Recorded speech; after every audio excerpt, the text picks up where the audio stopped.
Devin Elder. Long time coming, buddy. Long time coming. Man, I've been looking forward to this day for a long time, Brian. How are you? I'm doing good, man. Let's start off with something that's going to be a really good value add to the audience. So you are so badass that it makes me nauseous. I get sick to my stomach looking at you, and it's just frustrating to me. Yeah. I want to actually start off with this because it's a point that's pretty recent in my life, and I think that the audience can get a bit of value out of this. And obviously you have perspective for somebody that's gone through the journey, built up multiple companies, which we'll get into. But you just do cool shit. You're like a big hunter. You've got the helicopter. You're a pilot. You're golfing. Like, you're always doing all this cool stuff. And I'm curious, when it comes to hobbies, was that something, did you always maintain these hobbies throughout your business? Or was there a point where the business was built enough for you to have the hobbies and like just live this cool life outside of your business? Yeah, definitely. I think it came from really one of my guiding principles, which I started writing down many years ago. And it's still a guiding principle, and that's every day is a good last day. And I think there's different ways to paraphrase that. Steve Jobs has allegedly a quote attributed to him where he said, if you're not like loving what you're doing for too many days in a row, you got to change what you're doing, man. And so my adaptation on that is I'm 44 years old. If I'm extremely lucky, I'm started the back nine of my life recently, halfway, maybe more. Today might be it, though, man. Today might be it. And so through my experiences as an entrepreneur and everything, I just realized I need to be enjoying every day, if possible, as an aspiration. Now, it doesn't mean it's going to happen every day. Like, today's a Monday, stressful, got a lot of stuff going on. I hope today's not my last day because it's been busy and stressful. But that's okay. You look good, though. You look good. If it's your last day today, you look good. You got a suit. Coming on the podcast, you got to do what you can. This piece of content will be out there for a long time, right? So that's it for me. It's like, all right, every day a good last day. And then I think as entrepreneurs, we should constantly be questioning what is possible. Why is it like this? Maybe that's just more my nature, but you know, what if we could do this? What would it look like? And I just feel like I've had enough experiences, specifically as an entrepreneur, with a dream, and then you set the goal, and then you just figure out how to get there. And so, that, man, I've taken on a lot of new hobbies in the last handful of years. And a lot of that, I think, is I've got 3 kids, and I just want to like jam-pack my time with them full of super cool adventures. So, dude, it's Monday. We're recording this. 24 hours ago, I was flying around in a helicopter chasing coyotes at one of our ranches with them. And I'm like, they're 11 and 13. 13-year-old's going to be gone in 5 years. And I want them to just be like, man, we did a lot of crazy stuff with Dad. And same thing with golfing or different adventures we have. So just trying to stack together a bunch of good last days and under the idea that'll make a good life when it's all done. I like that, man. I like the idea of the stacking of the days. And I asked that from the perspective of someone that's, I'm in what I like to call affectionately the baby entrepreneur stage, right? Sure. So Scott, you got the kind of the different stages of business. My business is a little infant right now, and it needs a lot of attention. In David Osborne's world, it's going from the I do to the we do. I'm protecting the sapling as it grows. And I was hanging out with Pasha in Singapore, and he asked me, he was like, who are you outside of your business? He's like, what are your hobbies? And I came to the realization that I don't really have any anymore. And there's not much that I think about outside of my business anymore because I'm so obsessed with my business and I'm so obsessed with Action Academy and I love it so much. It's all I think about. So that's the frame that I was asking the question through. So that's why I was curious about your perspective selfishly, but I think the audience would get a lot of perspective and value from that. I think at your stage, and you're at a different stage of life than I am, but I was at that stage too. And in the early years of my business, I was absolutely completely positively obsessed 24/7 with that business. So I'm not crazy. Good. Yeah, checking the box. I think that's what it takes. And I think that's why so few people are successful entrepreneurs is the amount of rocket fuel it takes to get into orbit is so high. It takes so much energy to get out of the orbit of a comfortable job or whatever the case is and risk everything to go do it. But once you get into space, you're really not expending a lot of rocket fuel anymore. So if you're in that get out of orbit phase, yeah, man, it's years of putting it all on the table. And I still love to work really hard and build my businesses and stuff, but it's also completely based around like what I want to be doing too. But that's just a new phase. That's a phase that's come out of years of being in that obsession phase. So when I hear people like starting a business and they're kind of like uncomfortable with this or that, I'm like, oh, dude, you got to be like totally obsessed for many years. Like that's what it takes. Yeah, okay, that was my assumption as well. I just like getting your perspective on it. And for me, it's just, I don't know. For me, I think that the key differentiator between somebody that's like the corporate guy to getting enough rocket fuel to be able to get out of that orbit, I like that analogy. For me, it's vision. That's what I preach, vision. Like you see where it's going. So that's what keeps you going, is instead of running away from something, you're running towards this grand vision. Like I can see it in front of me, millions of people through the show, through the community and everything. And people see that with their businesses. Can you pinpoint maybe one or two things that helps you with the rocket fuel to escape the orbit when you were in that corporate position, which we'll get into in a second? Yeah, I totally agree. It is the vision. It's what's the vision for the future, reverse engineer the steps, and then you just get obsessed with executing on those steps. But it is the vision of a different life. And so those have changed for me. At first, the vision was if I could just get out of my corporate job, then I had enough energy to put into this business that I think I could make it do things that were really big and that were bigger than my corporate job was. But the vision's changed over time. Okay, you get out of your corporate job. Okay, and then the vision changes, right? It gets a little bit bigger, and you keep growing that. I was doing an early multifamily deal many years ago, and it was big, tough closing. And I remember we were skiing. I think it was at an event actually. Yeah. And so I would get back from skiing and go answer investor questions or whatever. And it was a challenging time, but I remember thinking the same thing I thought on the mountain. I'm like a mediocre skier was look where you want to go, like at all times. You know, there's a million scary things to look at. Look off the side of the mountain, this and that. You could die, but don't look over there. Look at where you're trying to go. You're trying to go right in front of you and look at that. And so I think it's the same thing with the vision. I think it's got to be really clearly defined for us entrepreneurs. And then it's almost like 1,000 times a day you might have to retrain your focus on that vision. You get sidetracked, put it back on. You're going to start looking at stuff that's scary, put it back on the vision, put it back on the vision. And eventually over enough time you build that habit. But without that, it's real hard to stay on track, for sure. Perfect, man. I'm glad that I've got the correct ideas. I just like to stress test them. It's like I can come up with my own theories, but I like to like throw them to the wall and see which ones are actually valid. But because I love it. The thing is, I am ready, willing, and able to change my opinion on anything with newly presented information. Like, I think that's the game. And I think that's what makes people lethal when they're able to pivot like that. So I want to talk about your corporate job and the pivot from there, because you left your corporate job at 34 years old, and now look what you've done in 10 years. So right now we're in this culture where it's just, if you're not a 25-year-old Millionaire, what the hell are you doing? Which I think is insane. And so I'm curious, what did you do for your corporate job, and walk us through that transition period, leaving there and then starting the multifamily empire that you have today? Sure. I think the corporate career deserves a little bit of context. All I wanted to do when I was a kid was sing and play guitar. That's it. I really didn't want to go to college, didn't want to do anything, but I ended up going to college, and then I ended up meeting my wife, my now wife, and I was in my 20s, and I was singing in a bar band. I literally made a living singing in a bar band, right? And it was great because I had my freedom.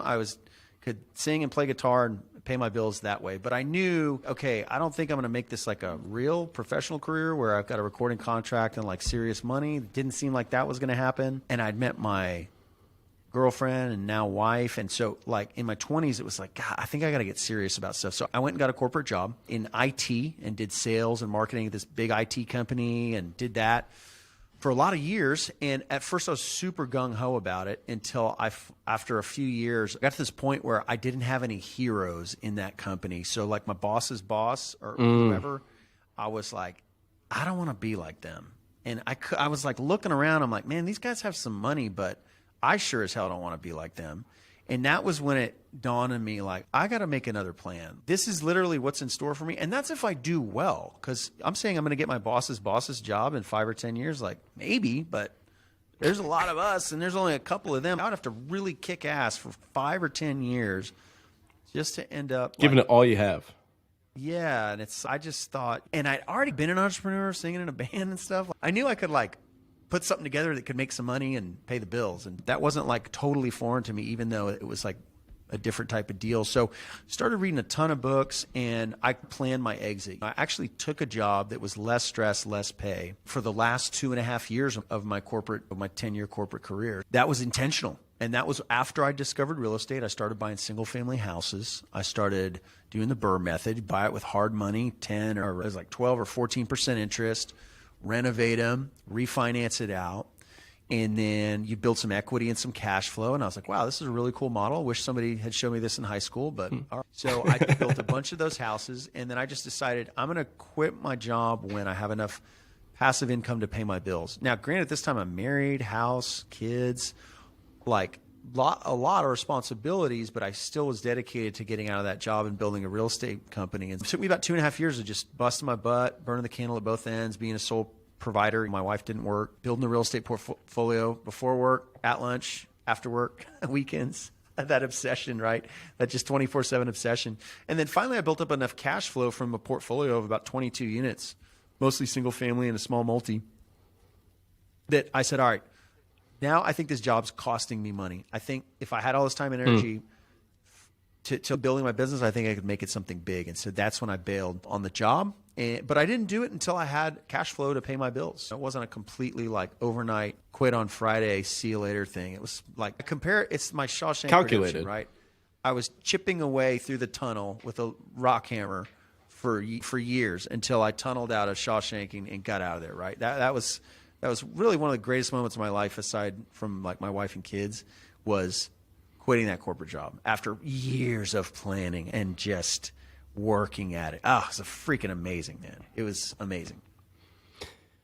I remember when I quit, it was a Wednesday, and I was like, okay, nobody's here to celebrate, and it's the middle of the day, and so I guess I'll just play some music in my car and try to manufacture some bliss here. You know? So that's what I tried to do. I was trying to jam. I was like, I got to do something. Should I go get an extra chicken sandwich from Chick-fil-A and an ice cream? What do I do, man? But no, I love what you said. So once again, I have the same quote. People, don't listen to me. Don't listen to me on this podcast. Listen to Devin. Listen to these guys that say the same thing as me. I'm just a guy, okay? Okay, I'm just a guy. But then when Devin comes and says, look at your boss's boss, and I say that, then that's when you guys know there's some truth to it. So that's exactly what I did. My VP of sales, that's what I was getting groomed to be, was a vice president of sales for the Southeast in my company. And I looked at him, I'm like, man, you are not seeing your daughters grow up. And you are very out of shape. And you just look at PowerPoints all day. I was like, if I kick tail, like this is what I'm going to become in 5 years. I was like, no. So people, ladies and gentlemen, listening to this, look at your boss's boss. If your boss's boss is not someone you admire, respect, and want to be, time to plan your escape. Now, Devin, I'm curious about your method. So you just broke down the tactics of it, the Burr process and all that, which all of us are familiar with on the show. I'm curious, is this something that you were trying to do solo, or did you have any mentorship or mastermind at that point? Because I know that's something that's important for you now. You know, it's really interesting. I started reading books like Tim Ferriss, which was extremely motivating. Looking back, I don't think it's very like practical, but sure to get a young guy fired up. Which I think is the point of the book, is to get you fired up. I don't know how actionable it is. Sure got me fired up. Robert Kiyosaki sure got me fired up. But it wasn't until I went and paid $10,000 for a coaching program. I went to a weekend real estate thing. I've been wanting to be an entrepreneur, trying to figure out how I was going to do it. I put some big money down, and I was like, I'll be damned if I'm not going to make that ROI on that $10,000, which was a lot of money for me at the time. And that's what did it, man. And obviously it was coaching, mentoring, but one of the biggest aspects was like just seeing other people do it. Like this guy bought some houses, and they're not smarter than you. Roll. Yeah, it was like this, like permission that I could do it, and obviously learning. There was a lot of learning, and I think I'm a huge fan. I still have mentors and coaches today, and groups that I pay to be a part of. It's the number one hack, I think, to being successful is like pay to be around people you want to be like. So that was interesting because that was my first, like I did not do one real estate transaction before that. I'd read some books, thought about it, this and that, but I joined a coaching program, got in a group of people that were doing the same thing, got some coaching, and saw it was possible. And that was the start of the whole thing for me, 100%. And I'm still a big fan of being in groups. I'm in a couple of groups right now to continue to help me get better. And the reason I asked that was because you said an analogy of Shawshank Redemption, where you're chipping away and you're chiseling away at that brick wall, and you're trying to get out of trying to tunnel out into freedom and into financial freedom and all this goodness. And I think a lot of people try to do it solo. I did it solo, and then I realized I was just like taking a spoon to the wall when I realized I could be taking a freaking pickaxe by just taking somebody else, because it's just changing the instrument. And then it's almost the same thing as looking over to the jail cell next to you, and then that guy's he's already got a tunnel that's 20 feet deep, and you're like, I got to step my game up. I was like, oh, John's over here halfway out. What am I doing? Exactly. John's not smarter than me. What's going on? Yeah, that's a crazy part, man, because you're like, wow, these people really aren't smarter than me. They just are dumb enough to believe in themselves and take massive levels of action. Isn't that the truth? Walk me through the transition between you exit this corporate job and you got these 22 units, small multi, you've got these single family houses. Walk me through the transition where you had to kill parts of you that were able to get you to financial freedom, and then rebirth yourself as this new entrepreneur that was able to take you to where you are today. What parts of you needed to die for that? I definitely had to transition into the multifamily world out of the single family space. Like those of us that are in multifamily, you go to lunch with a broker, you tell them you flipped 100 houses. They're like, how many multifamilies do you have? And if the answer is 0, it's like, they don't even care. So it's I had to like totally get on that multifamily track, even though it was real estate and I'd done some real estate. That was a big one for me. And then now that I have a big team, I'm really trying to reconcile working through other people. That's something David Osborne says, you got to work through other people. And I was a solopreneur for a lot of years where, I had an idea, I could pretty much execute on it instantly. And that was a lot of fun for me, and it was effective, but it's only effective if you're a solopreneur. So now I've got to like work through teams, and that's been a big change for me and a part of me that's had to just evolve and move on. But there's been a series of those over the years, a series of changes and old things you had to just let go. But one of them was getting into bigger deals. You can think about the Robert Kiyosaki board game. There's 2 versions, and one of them, you finish one and you graduate to commercial real estate, and that's what I had to do. And then the other one, to really continue growing, was to start building teams, and that's been, what I've been focused on the last handful of years. What was the pivot point where you realized that single family wasn't the answer anymore? I saw some guys, man, that had 1,000 doors, and I was just like, God, these guys are where I want to be at. And kind of always completely knew that from day one. I wanted to own 1,000 doors, and I just didn't have any money, and I certainly didn't have the confidence. So it took me a couple of years of buying houses, flipping houses, working my job, doing all that to where like, all right, if you can do multifamily, you need some cash. It's a capital intensive business. If you don't have like hundreds of thousands of dollars to go do that business on a big scale, I don't want to say it's impossible. It's super tough to do. So I had to build up this nest egg first. So while I was doing all the single family stuff, I had these mentors that were guys that had been through their careers. They'd made some money. Then they got into multifamily. And I had those guys in my ear for a couple of years saying, oh, come on, man, you just go out and buy a 100 unit and you can do this. And they were bring me along while I built up my capital, because I needed both. I needed the capital and I needed the confidence to be able to do it. It just didn't happen. It didn't happen overnight for me, for sure. If you were to go back, would you still do it the same way, or would you have gone a syndication route? I think I would have gone syndication. I'm a glutton for punishment, man. I'll do something and just run it into the ground. I'll just do something to just until you can't do it no more. That's how I am, man. I think I was in single family for too long. I didn't have the right tools, the right framework. In some cases, maybe not the right mentors. It's okay to change mentors. One mentor is not going to be your savior. You can get it mentored from different people. You can get different perspectives, and you should. And I remember getting some different perspective on syndications a couple of years into my real estate journey at a conference where I was like, wait a minute, you can do it like this? Hang on a second. And that was a big catalyst for me, that if I'd had that a few years earlier, I probably would have done things differently.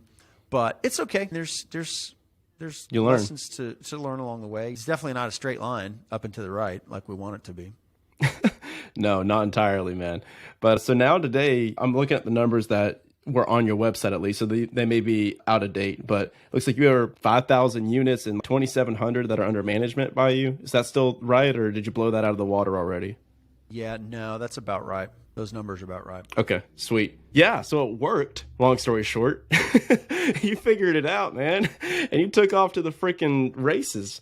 So this is really cool. So let's paint some more color to that transition for the first couple of deals going into the big deals, where you finally get the confidence. You got these mentors that are on your shoulder, like the angel and the devil, and then you got old Devin over here screaming at you, and you're like, "What are you doing?" You got the mentor over here saying, "What are you doing, man? Buy the 100 unit." So walk us through those first big deals that you started doing, and then what were your realizations going through that process? Maybe of things that you were validated with what you thought they were before, and then other things that were like, this is completely different than what I thought. Yeah, for sure. So my actual journey was a bunch of houses, then a 6-unit on the south side of San Antonio that I bought myself, me and the bank, no investors. I think I put 40 grand of equity into it. So it's like a house. I seriously bought the 6-unit for the price of a house, right? I just didn't want to bring on investors. So that was my first multifamily. I ran it myself. Ended up being a great deal, like return wise, cash on cash return and equity multiple and stuff was great. It just wasn't a whole lot of money, but it all helped. The next deal I did was 75 units with 2 partners, a husband and wife team. So we were the 3 GPs on it. And they had done some multifamily before. They liked to absolutely do everything themselves. I'm talking like cut the grass on the weekend out there. And so that was something to me. I was like, I don't think this is the way to scale it, but they've done this more than I have, so I'm along for the ride. My next deal was 130 units where it was just me. And that I was like, dude, I'm going to put the chess pieces on the board and let them go. So it was finding the property management company, finding investors, and really just being like the quarterback of the deal. And I'm not going to design the office. I'm not going to freaking do any of the work on site. I'll show up every now and then, but I want to build this in a way that if I had 1,000 units would be replicable. And like mowing the grass on your property on a Sunday, man, that doesn't scale to 1,000 doors. That's for sure. So that taught me a lot. That partnership taught me a lot. It was also an extremely challenging property, like in terms of crime and vacancy and stuff like that. So that's actually the most challenging property I've ever been a part of. So that kind of set my baseline too. Like that 75 unit with some partners that like to be really like physically hands-on site. It was almost like showed me all the things that I didn't want to do. Okay, I don't want to be on site. I don't want to be in the leasing office. I don't want to do any physically a single thing on the property.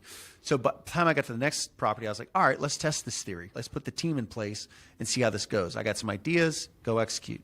And that property is awesome. Another thing it did too is, that's 130 doors. I remember closing it and standing across the street and looking like, dude, I own like this whole thing. I did that. Now, I own a percentage of it. Investors actually own most of it. These 40 investors, 30 investors, whatever. But I'm running this show. And to be able to do that was super cool. And then after that, it just like snowballed. Buying 200 units, 300 units, 400 units, stuff like that. I figured on that 130 unit, I cracked the code of like, all right, this is how we're going to raise capital. This is how we're going to run the management. This is how we're going to execute on this. And really was just grown from there. I think that 130 unit was really like the most pivotal thing because that was me on my own, taking all the lessons I learned from my whole life, corporate, a lot of single family, small multi, a partnership. And it really is just like progressive. It's not like I went and got 500 doors under contract day one. It was very much one foot in front of the other for me. Yeah, and I like so I was looking at your website, and then you've got a 4-step framework basically where you do acquisition, reposition, cash flow, and then disposition.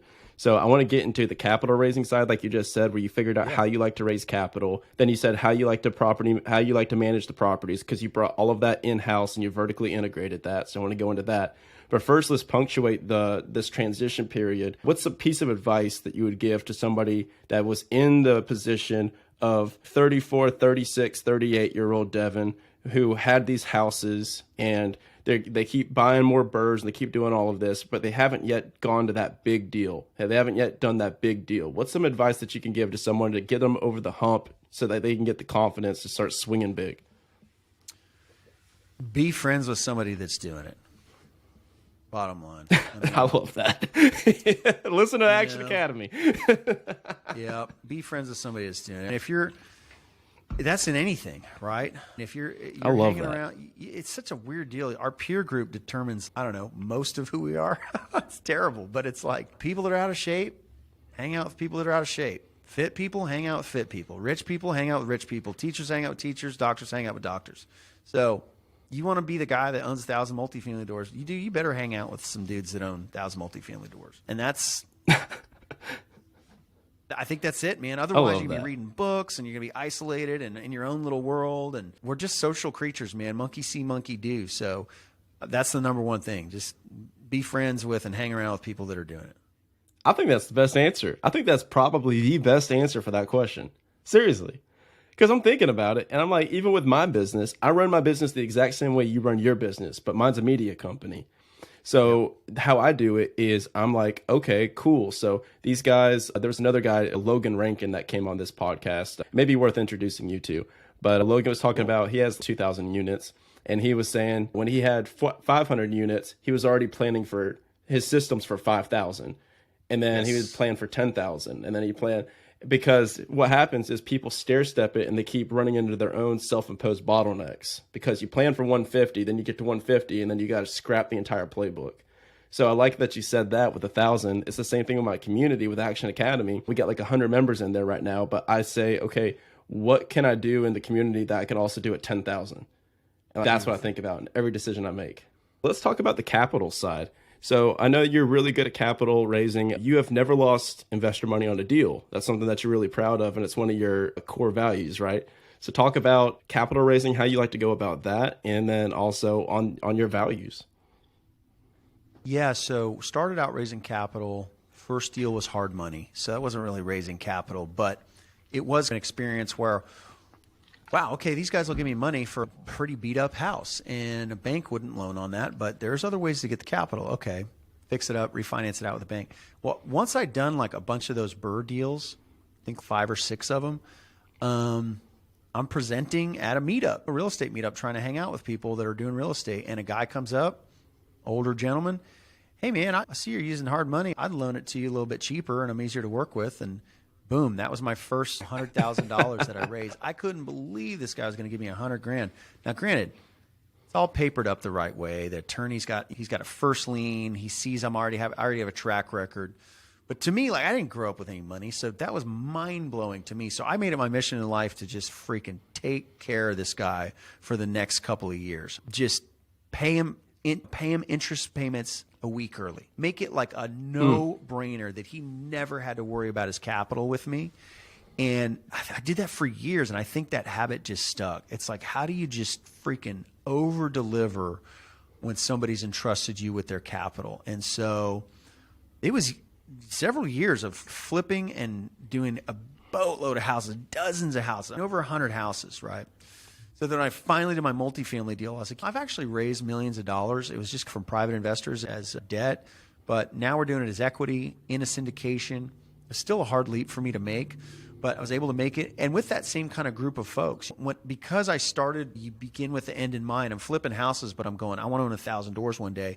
I'm going, if I give this house to this lender and this house to this lender and show them all a great experience, they're going to want to come back. And these can be my future investors, and they all have friends that want to be investors. And that's just how the whole thing has gone, to the point now where we've got, man, like close to 1,000 investor positions in our deals. It's bonkers, but it's through that process of just honestly just doing what you say, right? Like, here's the setup, the return profile, and then we go do it. Not rocket science, but also hard to do in real estate. There's a million variables, close the deal, there's surprises, and that's the business of it, right? Is just dealing with all the surprises and making it like the most easy, painless process for the investor, where they go, hey, you know what? My brother's interested in this, and you guys have done well. And just growing that. Any business should grow through referrals, right? As the number one kind of lead gen source, if you want to get technical about it. And that's how we've set up the approach since freaking day one. I love that, man. And it's cool because it's like the small things are always the big things, right? Especially when you compound them. And then for you, it's just like the little actions, like paying the interest payments a week early. Just the small things to differentiate yourself from every other investor that guy's probably loaning money to. I think that's massive. And people overlook that stuff, and they look at the macro that they don't even focus on the micro ever. Yeah, that's right. That's right. Yeah, that stuff was super important early on, and it's super important now for our firm. And I've had to hand that off to a team to run it. But under the same vision that this is going to be a world-class investor experience. And let's do everything in our power to make it that. Before you were talking about hiring out property management, and I know that you're one of the dudes that has yours vertically integrated now. And then, so you manage 2,700 of the 5,000 with your DJE management group. So talk about the formation of that, because a lot of people may be listening to this that are multifamily investors, but they are struggling with the property management side and they keep going out third party. Walk us through the process of bringing that in-house. What does that look like from the ground up? I don't think there's a correct answer. I don't think it's, hey, fair. Integrated is better than How'd you do it? Third parties. I did it out of necessity. I had two assets I had a third-party management company on, a big one, and just classic. First of all, multifamily property management is really hard, and it's not a very high-margin business, so it's thankless and difficult. And in my experience, you're not going to find one that's like head and shoulders above the other. They're all running on thin margins, and it's a tough business. But I had two assets that looked good on the financials, but it's because they weren't paying bills. And you can do that for a little while, but you can't do it for long. So you get all these vendor liens pile up, and I was like, man, something's got to give. At the same time, Dan Sullivan's got that book, Who Not How, that Benjamin Hardy wrote. Cool book. I'm sure you've seen it or read it. So me starting a property management company was 100% who, not how. And the right person came into my life at the right time, somebody that I already known and had a professional relationship with. They were leaving their role at a management company. And I said, hey, man, let's start a company and you'll be employee number one and you'll run the thing. And so that's what happened. And fast forward a number of years, he's actually the COO. He's my integrator of all my companies now. So the guy works his freaking tail off. But I didn't sit down and build a property management company. I hired somebody to build it, and I almost treat it like third party. It's just that I'm also the owner of it, which is good for control perspective. So that's how I did it. I didn't have the desire or the skill set to go out and build a property management company on my own. I've built a private equity company, right? And my job is to find deals that are going to perform for investors and be good stewards of capital. All the things that need to happen to support that, I'll do it. But that's how I did it, was finding the right person and bringing them in. And then you're playing that business owner resource allocation game where it's like, gosh, do I gamble on this payroll and hope that we've got enough revenue to offset it and make it work? But fortunately, we had a portfolio already that was, hey, you're on multifamily asset, you're going to pay fees to somebody. And I was looking at our fees that we're paying to a third-party management was like not doing good. I'm like, we could just take these fees and I could pay payroll and have my own company and kind of do that. And so that's what I did. The fees were already coming in. The fees were already going out from the properties. We just said, you know what, we're going to just put this on our own company. And it's been a learning and a growing experience for sure, but I prefer it to having a third party company. But it's not for everybody, that's for sure. When it comes to the valuation of your business, does that help? I believe it helps, correct? With the multiple that you'd be able to exit for?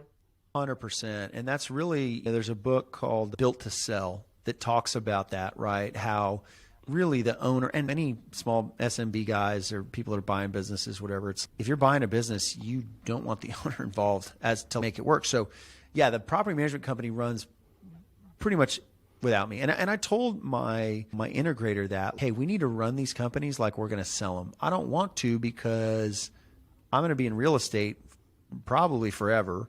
I'm going to continue to grow our assets and my family's assets. It's like a family office, right? We're always going to have a property management company. We're always going to need one for the rest of my life. So might as well be ours.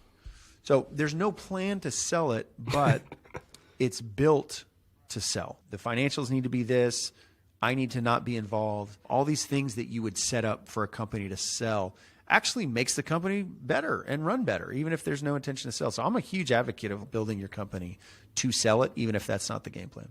I love that. I keep hearing that over and over again. And it seems for me, once again, I just have beliefs that through this podcast and through doing this, like literally every single day, this is my full-time job now. It seems like that is one of the friction points between the 7-figure and 8-figure net worth mark is that, I feel. Yeah. Would you agree with that? I think so. Yeah. Wow. A guy like, there's a million guys or gals to point to, but David Osborne's been a real kind of inspiration for me in that you've got to work through other people. And you talk about building a process to be 10X. And I think about the same, back to my first rental house, everything I did was I'm going to have 10 of these. If I'm going to have 10 of these, I sure can't do X, Y, Z. I can't do that. I can't. It sure would be easy to drive over there on Sunday and just take care of it for free. But that doesn't go 10X. Guilty. I totally agree. And I just look at anybody that's built a significant business. They're working through other people and systems 100%. What was the transition? Let me think about how to best phrase the question. So it's a transition from solopreneur to building these teams and to being almost, the word that comes to mind is magnetic, for these other people to be attracted to your orbit, to come in and be ready, willing, and able to take on these new companies. Like this guy was in your orbit that was ready, willing, and able to do the property management. And then so you just have more and more people that become magnetic to you. What some advice that you would give to somebody that's going from that solopreneur? How do they become magnetic to attract these people? That's a tall order for somebody to be magnetic, right? I think it's all about nobody does anything for you ever. They do it for them. They do it for their reasons. They don't care about you. They care about them. And so that's how I try to always frame it. What's in it for this person? Why on earth would somebody want to come run this company for me? And that's what I try to frame it. Why on earth would somebody want to come work for us, be a leasing agent, or be an investor relations director? I don't know, can we structure a comp plan that's better than what they had? Can we structure an environment that, I was in the corporate world, there's some stuff that really got on my nerves. Maybe could we try to avoid some of that stuff? But at the end of the day, same thing with investors. Like, what's in it for them? Nobody cares about me. And so that's my focus as a business owner is, can we structure, and this kind of goes back to our core values, right? Our first core value is everyone involved wins. And that's a principle I learned early on in my real estate investing through a mentor. Okay, somebody's going to come work in my company. This has to be a win for them. I'm not trying to squeeze them for an extra nickel. I'm trying to create an environment where they're best option. And honestly, I hope that's the case for anybody that works for me. I know it's not the case for 100%, but if they've got a better option, awesome, man, take it. We're trying to do everything we can to make this your best option from every facet of that you can. But people are going to do things for their own reasons. So that's fine. I don't take that personally. Just trying to create. So I think we do that in two ways. Like on the private equity side, which is a much smaller team, it's really more about kind of compensation and aligning that and career. I think on the property management side, it's a lot about culture and a lot about also providing career paths for those guys. And as we grow, that creates all kind of promotions, and people see their peers getting promoted. And I can't read minds, but I think that's probably motivating to those folks. So just creating a situation and an environment where they're going to win, and then just aligning that all to whatever the company goals are. Hey, if this company wins, you win. And to me, that's the easiest way to structure that. And I like simple. I like simple comp plans. I like simple alignment with company goals. Company wins, you win. That's what I've found so far. And I am a student, man. I'm learning every day, but that's what I've found so far. Yeah, and the context that I asked that question through is a lot of people ask, how do I find the best partner? How do I find the best mentor? How do I find the best person to go into business with? And then I found the answer to be becoming that person that you're looking for. You know what I mean? Yeah. It's like becoming the best partner to other people, becoming the best mentor to other people, or the best mentee, to where that top mentor will be like, hell yes, I want to work with you. That's the context I was asking the question through, but you completely answered that. So I appreciate that. Fast forward to today, what positions do we have right now? What's the company look like today? What's the team look like today? And what's the vision for the future? Yeah, so the vision for the future, to simplify, is to be a billion in assets under management. So that's about a 5x growth from where we're at. And that's I would say like a nearer term goal, like a multi-year goal. For our goals for this year in 2023, and we're talking like very early in 2023, we want to raise and deploy $100 million of capital. And I have some ideas about like asset classes and where that's going. Now, the market's also pretty wonky right now, and so we might get heavier into more heavily into one asset class than another. But I think the easiest way is, as a firm, we're pointed towards $1 billion in assets under management, and that's just, I classify it as everything we own, and then deploying this year $100 million in capital into multifamily, into land, into some development deals, different things that we do. And then the team was, probably 80 people. A lot of that's on-site staff, but then we've got our integrator, my COO. We've got our head of investor relations. We've got a head of acquisitions and dispositions that we just brought on. We've got an accounting staff. I've got an admin. There's a couple other admins, HR. And then from there, it goes over to the property level where you got regional managers and on-site managers, maintenance, leasing, that kind of thing. So the company parties are getting big, man. They're getting big. Yeah, I was about to say, that's going to be a big tax expense. You're going to have a whole line item, man. Oh, man, I love that. I love that. For people, and feel free to not answer this if you want to, but we're in GoBundance, so I got to ask. But when you have a team of 80, what does that personal equity position and that personal cash flow look like when you're running a team that big and you're leveraging through other people? Yeah, man. I just take... So I'm basically set up like a holding company, a holdco, right? Where I do take a salary because it's an S corp. So I take what my CPA has said is like a reasonable salary for a CEO of a company this size.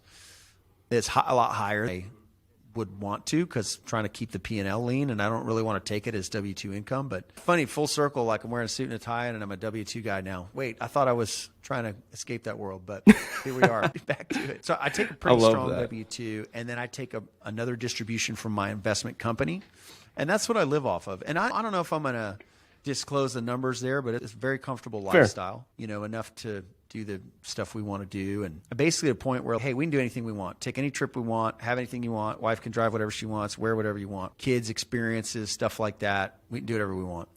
But then beyond that, it's like, you're not trying to grow a paycheck. So all of it is back to this family office idea where anything beyond that goes back into the investment company that goes back out to the investments. And then also we've got a foundation, right? So the foundation takes a percentage of the profits from the operating companies, has that, and the goal is to just give away all the money that the foundation has every quarter. So that's a lot of fun. But it's a kind of set up to where I'm not trying to double, triple, 10x my personal income because I'm absolutely living the lifestyle that I want.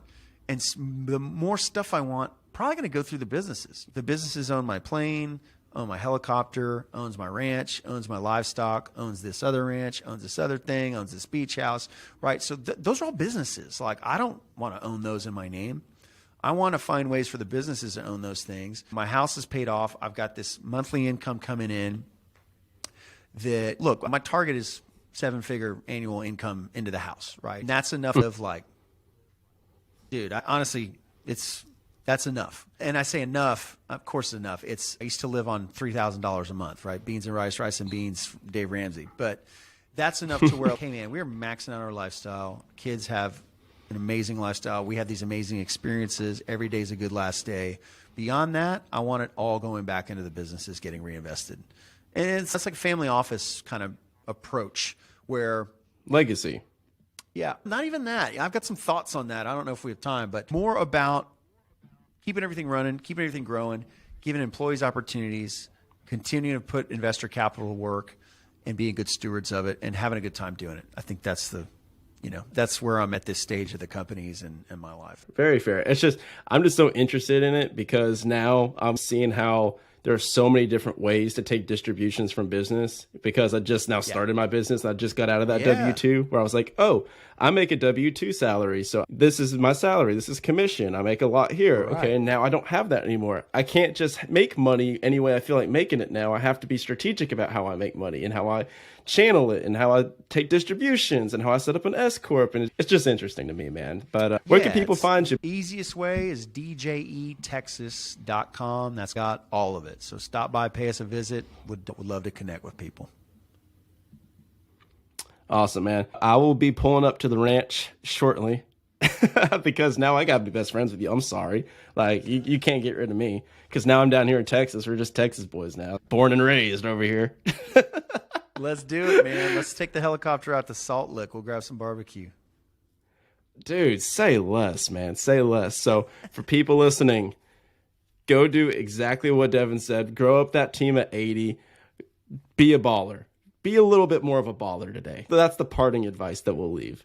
But man, I appreciate you. Thank you so much for everything that you do, for all the advice, for all the wisdom. This has been fantastic, man. With that, this has been Brian Lubin with Devin Elder with the Action Academy podcast, signing off.